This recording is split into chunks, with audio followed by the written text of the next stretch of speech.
Hello, everyone. We're streaming.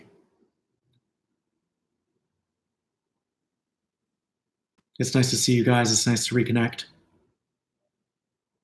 And yes, tell me where you're from. And I'm waiting for a few people from Insta to hop on this train with us. And so they should be here in a moment. And I see that right now we have 123 people in the house.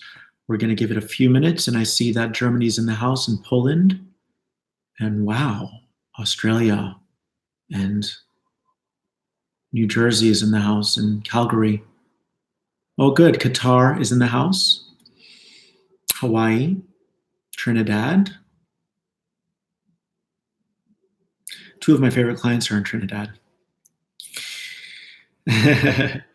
So I guess we're going to begin. And yeah, we got 300 people in the house now. And I think that's good enough. And then I'm sure that more people will join as we go. Montreal is in the house. Hello, Nadine. And London. And so this is going to be, just a little disclaimer, it's going to be sort of like an energy update that's good anytime. It's always applicable, which is why I always entreat people to go back to the old energy updates so that they can get whatever it is that they didn't get that may be applicable to them now. And it's also going to be a recipe as to how to unstuck yourself, because I know a lot of people are feeling stuck right now. I wasn't sure that I'd do a live today. And then I talked to the blob. I call it the blob now. And I said, blob, and think of this blob as like a vacuum, and it vacuums all the information that's going on in the collective, and it brings it back to me. And it says, this is what's going on today. This is the theme.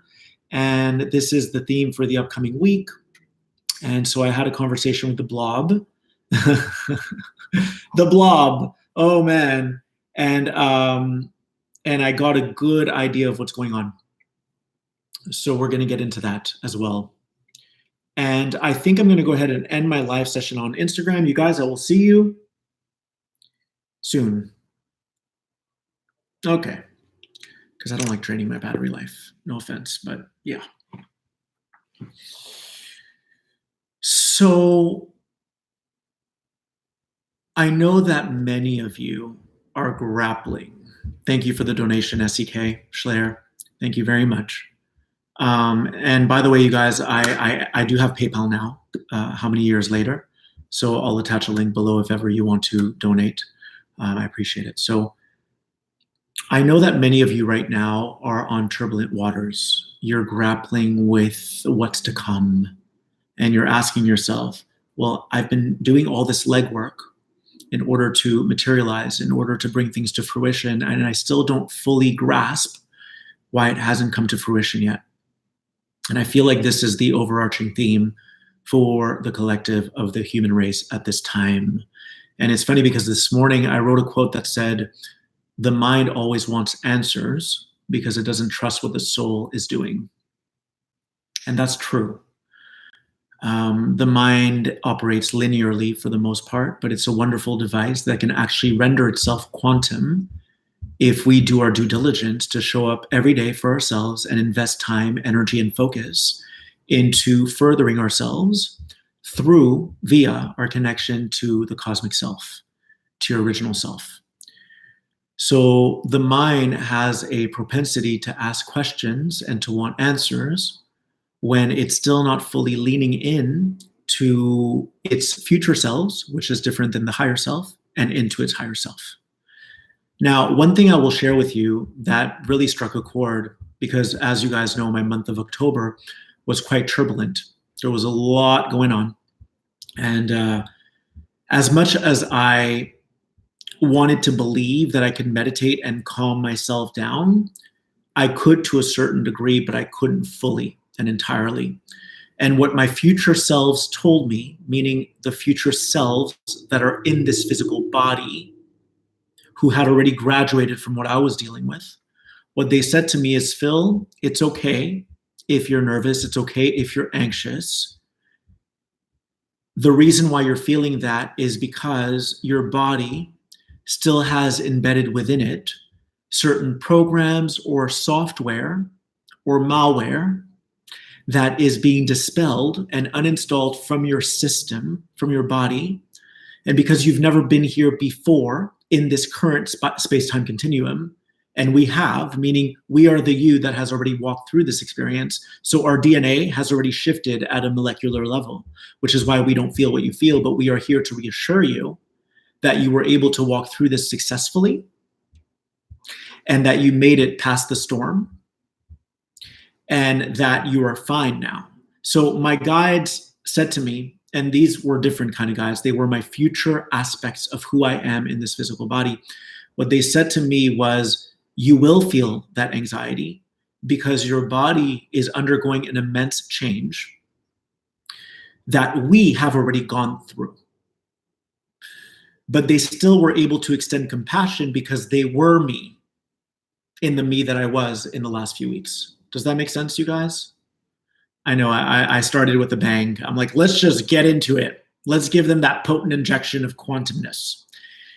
So thank you, Corinne. So what I want you to know is that there will be times in life where you do have that flooding of very uncomfortable thoughts, which may elicit some anxiety, which may elicit some stress, some worry. But what I want you to know is that that's a normal and very, it's just a normal process that you're going through because your human self is having to uninstall and release all of these deeply embedded imprints that are held in your system. And as you go through that experience and you surrender, okay, as you surrender to that experience, your DNA starts to recode itself at a cellular, molecular level. And then the you that you become is able to go, oh, I understand that I was freaking out. But the thing is, even if you went back, you would still probably freak out because your body, your physical body, wasn't up to par with where you are now. Okay? So the other message that's coming in right now is as soon as you come to terms with the fact that you are where you are, and the universe never gets your placement wrong, right? There are never accidents as to where you are. You are always positioned in the most perfect fashion, always. Your universe doesn't make mistakes. As soon as you come to terms with that, think of like acceptance as being a form of releasing your resistance. So you might accept that you're not where you are or where you want to be. And just that acceptance alone and that coming to terms with is a form of suspending your resistance. And right then and there, you're able to clear the pathway for more energy to inject itself or to insert itself into your vibrational field, okay? As soon as we are in an open heart, as soon as we open up our hearts and submit to the grander picture of reality, we make way for new energy to enter the system, to kind of spiral into your DNA and start to reconfigure your DNA. It's kind of like clay that you mold or remold, all right? So the energies within you are always being remolded to help you or to help lift you into the next paradigm, all right, or into the next timeline. So today, this morning, I did a reading with a girl who had been visualizing getting accepted into this university. And she had no doubt that she would get in. And then she received the letter, and it was a letter of rejection. And the university rejected her application and said, you know, you don't qualify. And she was absolutely disillusioned, disheartened. And she was like, I'm lost. I don't even know what to do anymore. I feel completely hopeless. And the message that came in for her, was that the universe did not do this mistakenly. There are never mistakes. There are reasons that we don't always understand in this present moment, that we only understand later as to why things didn't work out the way that you had expected them to, okay? So why would your universe thwart you in this way? Why would the universe put a block there? Well, because oftentimes there's some treasure or some gilded knowledge that we're meant to retrieve from the situation that we're currently in that will help us in that future. Okay? So this woman who didn't get accepted in the university, there's a reason. It may be that this death that she's feeling or this sadness that she's feeling is going to be responsible for shifting her at a cellular level, which at that point, in a few months from now, she won't even be the same person. And through that, she may receive a brilliant idea and realize that she doesn't need to go to school. Right? Sometimes we hand our power over to these external constructs, expecting that they're going to be the solution in our lives. And yes, we have to understand that if you want to be a lawyer, you have to pass the bar, and that if you want to be a doctor, you have to study medicine. But a lot of those constructs are starting to, I want to say, deconstruct now.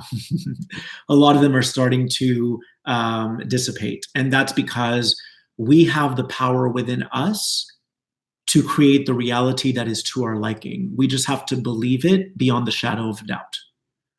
So the message that came in for her today was that, let's say she had been accepted into this university, but there was an underlying thing that she needed to address that might have gotten in the way of her future, meaning that everything would have gone as planned. And then in the future, she would have butted up against this huge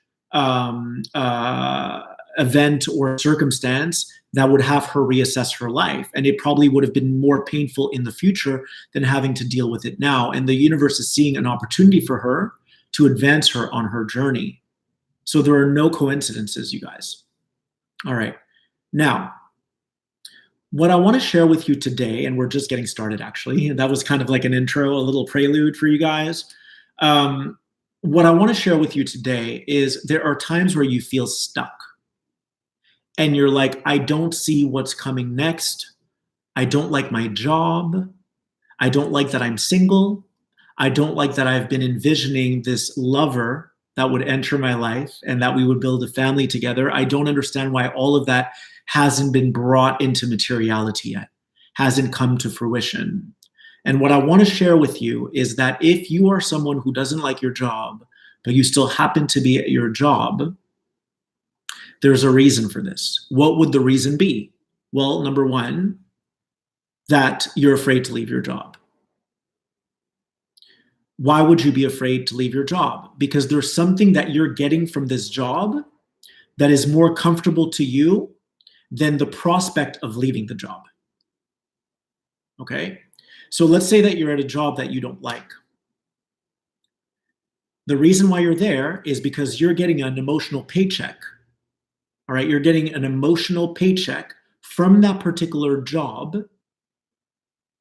and you would rather do it that way than to leave the job today. Because leaving the job today might mean that you might be broke, and you would rather have money from that job than to potentially be broke. And so there's a fear there that's keeping you at the job, but there's also beauty, there's also opportunity keeping you at the job, meaning that there will always be a dominant frequency. And evidently, the dominant frequency is at your job, otherwise you wouldn't be at your job. Okay? This is very simple stuff, but there's also complexities in it. So you're at a job that you dislike, and yet there's a dominant frequency that's holding you there. That dominant frequency is reflective of a frequency that you're holding within, okay? That doesn't fully believe that you would be provided for if you left that job. So right there, you can see how complaining about the job is futile. It's ineffective because the fact of the matter is no one's forcing you to be at the job. You're there because there's something that you're getting from it that you wouldn't get otherwise if you did leave that job. And so remember something, when there's a dominant frequency, every frequency acts as a magnet. So if there's a dominant frequency and you place a lot of emphasis on money Well, that money that you're getting from that job is going to act as the predominant frequency that's keeping you at the job. So you're being magnetized and absorbed into the job every day because that frequency is kind of governing you. That's not a bad thing, all right? I actually encourage you to stay at the job because we don't want to self-traumatize, right? We don't want to put ourselves in a sink or swim situation.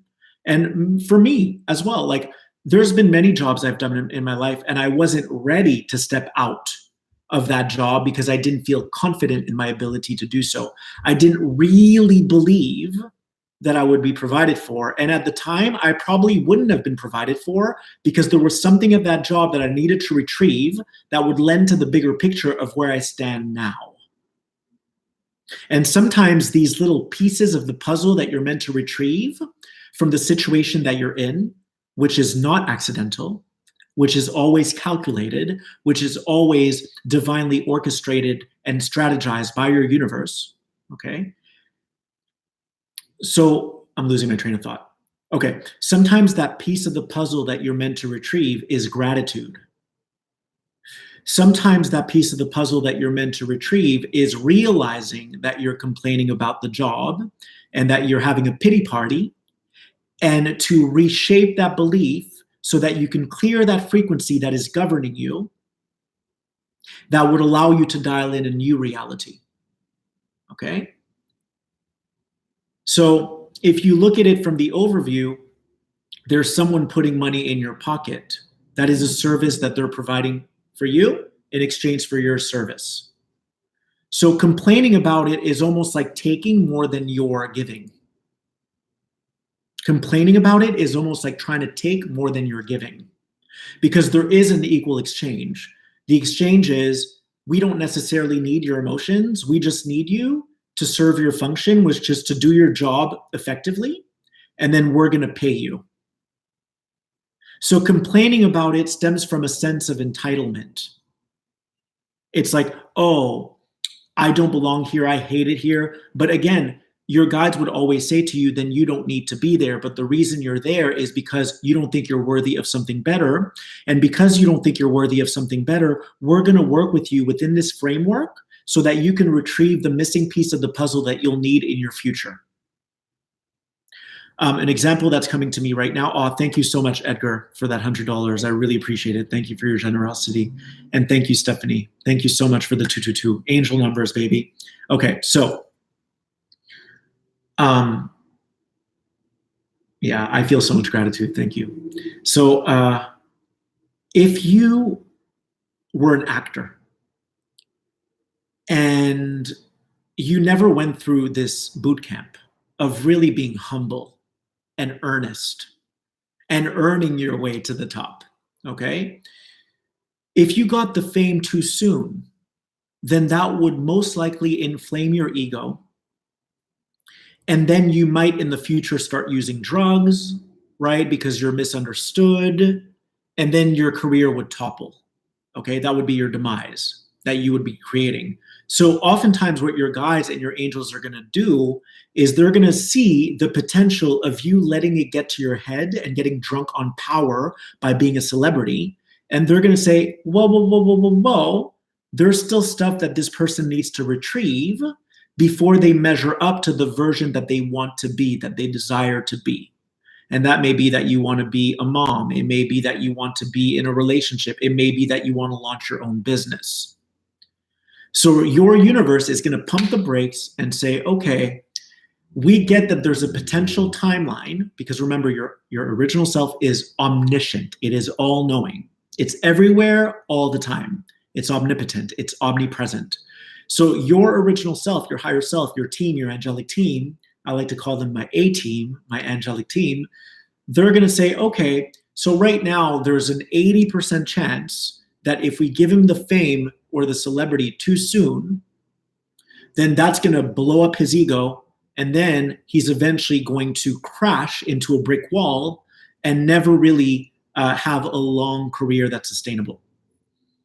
So then they're going to say, okay, we're going to make him audition and make him audition and make him audition. And sometimes you're going to get rejected. And through those rejections, you're going to be transformed from within, because you're going to have to really examine how you're responding to the rejection. Okay? And remember that the rejection isn't really a rejection, it's a redirection of your focus. It's like, okay, I'm placing too much focus and too much importance on the physical achievements rather than the frequency that I'm here to sharpen.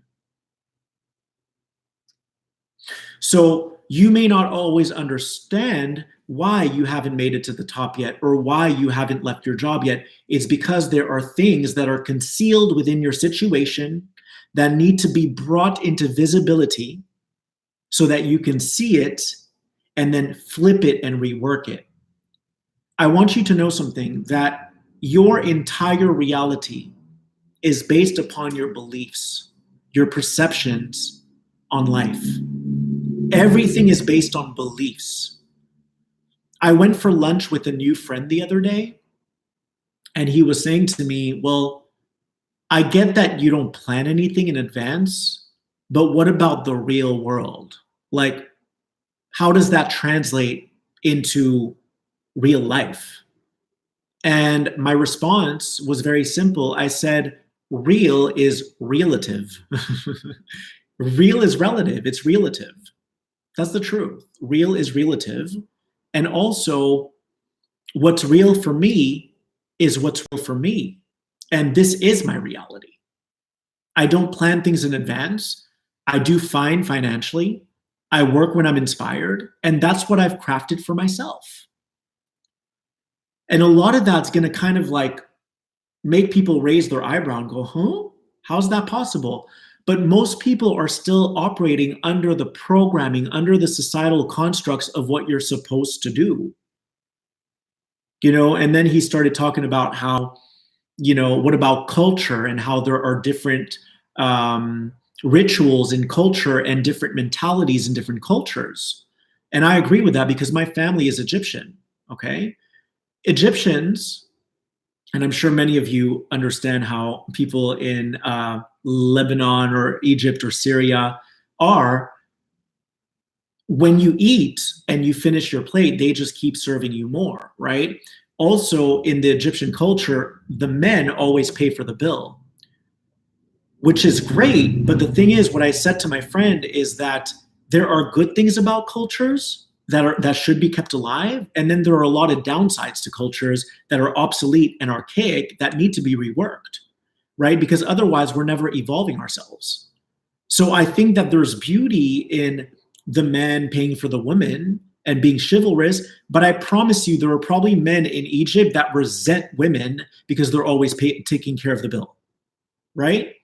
Because your spirit doesn't have an age. Your spirit doesn't have a skin color. Your spirit doesn't have a culture. Your spirit doesn't have a sexual orientation. That's just the truth.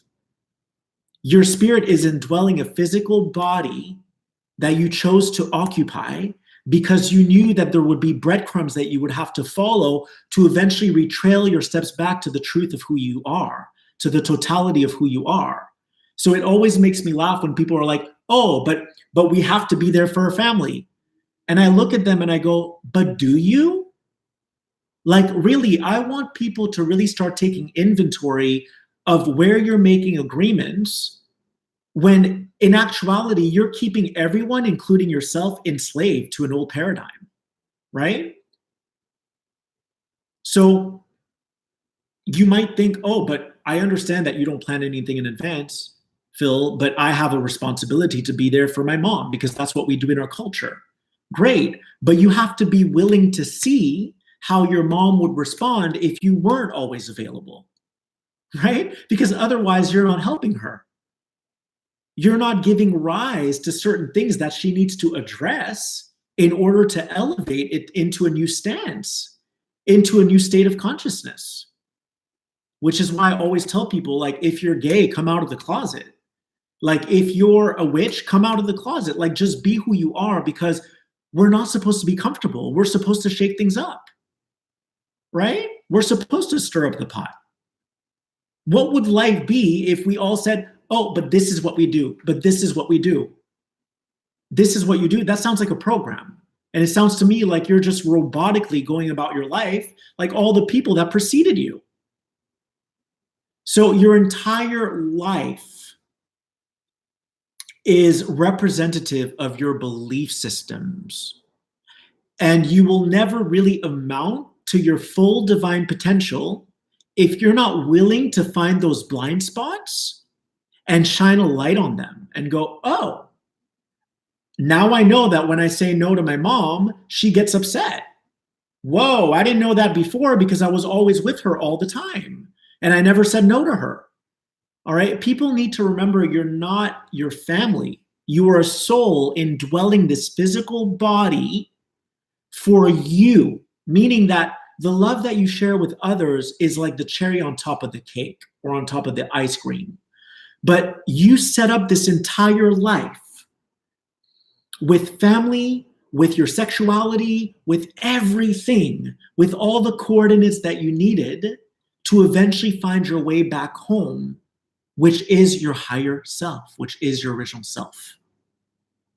Okay? And the same truth goes for the job that you're at. You pre-designed that because you knew that there was a proclivity for hanging on to things that put money in your pocket.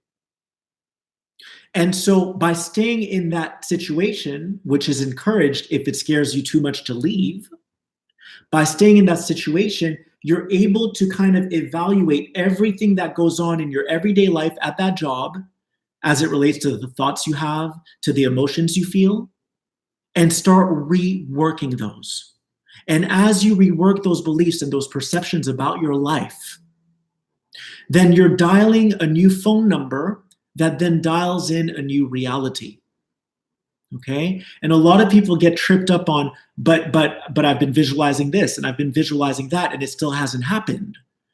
But the thing is, this is where law of attraction kind of went awry. And I'm kind of here to set the record straight and explain it in a much more intricate way. Law of attraction was never about receiving what you visualize. Law of attraction was never necessarily about your visualization. Law of attraction was about using your visualization to connect to frequency and then sharpening that frequency like you're sharpening a blade. Okay? You got it, you guys? So law of attraction isn't so much about I'm visualizing that I'm going to have 2 kids and their names are going to be John and Joe. And if that doesn't happen, I'm going to be miserable. That's not law of attraction. That's a very low version, a low vibrational version of law of attraction. Law of attraction is I'm visualizing how I feel in my Bentley. And now I'm going to amplify that energy, but I'm not going to be tethered to the outcome that I'm hoping to generate. I'm going to remain open to the outcome that my universe wants to generate. Woo! Yes. Yes. We're going to have to replay that. So you may end up with Joe and Joanne. Like, are you going to be okay with that? Like, you need to be okay with it. Right? So the biggest thing that I want to relay to you guys today is that the physical reality that you see, this phone started as an idea. It was conceptualized by someone. And when it was conceptualized by someone, it took shape in the ethers first. Okay? So it took on an energetic form. Now, that energetic form acted as a magnet to draw to it the cooperative components that would allow it to become a physical thing, a tangible thing that we can now hold. Okay? So you have these different visualizations, you have these different concepts. And then as you refine them by really aligning yourself to what's true for you and what that particular concept, because everything is a co-creation, what that particular concept is trying to collaborate with you on in terms of its creation, when you do this, you are refining its frequency. And then it starts to magnetize everything that's going to enable it to come to fruition, to be manufactured. And that includes your life. It includes your life, which is why on this plane of existence, it's a mix, it's a blend of non-physical and physical, right? You can daydream all you want, but if you don't take that action when you're inspired to take that action, well, nothing is ever going to come alive. So the key is to keep working with your energy, knowing that frequency is the foundation for all realities. All of them. So when people say to me, but this hasn't arrived in my reality, it's like, but, you're still focused on the physical. And that's the problem. And the fact that you're still focused on the physical denotes that you still haven't fully refined this thing that you're wanting. Because had you fine-tuned it, you wouldn't be asking that question any longer. Had you fine-tuned it, you would know that it's on its way, that that package is being delivered, and you'd be on to the next package, and the one after that, and the one in the year 3015, and the one in the year 4020. So whenever we feel discontentment as a result of not receiving what we desire, the discontentment is meant to be there, because without the discontentment, you wouldn't know what you still have to course correct within you, what you still have to perfect within you. It's an invisible creation that eventually unfolds itself in a physical manner. You got it? So, good. The highest state that we can achieve is understanding that law of attraction, which is the leading physics principle that presides over this planet. Law of attraction is more about attracting to you a state of beingness that is always enlivening, that is always peaceful, that is always joyful. That is law of attraction. It's working with the emotional structures. Emotions can't be seen, right? Energy can't be seen. So as soon as you start to think about the physical, you're not in law of attraction anymore. Because law of attraction is a focus upon the emotion, the energy, and all of the vibrational components that are needed in order to draw to self what you may not even know that you desire. That's going to exceed your expectations. So the second you toggle back into physical, you're not connected anymore. That means that there's still more work to do. There's more light to integrate within your physical structure. All right? And God is not in a rush. Source is not in a rush. There's no timetable here. This is a mechanism that works outside of time. So if someone clings on to their ex their entire life, well, they clung on to their ex their entire life. And that was a choice that they made. And that's okay. But the thing is, eventually we want to understand that it's all vibrational in essence. So utilizing your visualizations to evoke an energy, to evoke a frequency, and then working with that frequency to amp it up, to crank it up, and not stopping, like keep going with that. And that's all. So I hope this message helped you guys. And yeah, and I didn't have anything prepared. This was completely unscripted, completely unprepared. And so I'm sure that I'll be back very soon with a video of an idea that I want to present to you all. So let's continue to focus within. When you have questions, ask yourself. Instead of asking or getting mad or getting frustrated, ask yourself, is the frustration or the disharmony I'm feeling meant to be here? Yes, it is, obviously. Because right now, I'm residing in this vibrational bandwidth that caused it to be a match to me. So it has something to tell me. Think of it as a fortune cookie. There's a message that it's trying to deliver to you. And maybe it's saying to you, we get that you're frustrated, but right now you're in the midst of a grand reconfiguration or rewriting of your DNA template. And we're asking you to be patient because the physical takes time to adapt to that higher frequency. Okay? And as a final message, I want to share this. This is a reminder to tell you that we're not going to adapt to the old world anymore, you guys. This isn't about shrinking down and trying to adapt to the old world that is physically focused. This is about having the old world adapt to us. And it's not going to make sense to a lot of humans what you're doing. But I'm asking you to trust what you're doing. Because we are the anchoring units for New Earth 5D. And New Earth 5D flies in the face of 3D. Because what it states is it says, I'm not here chasing the dust. I'm not here chasing physicality. I'm a creator through the energy system that I have access to here and now.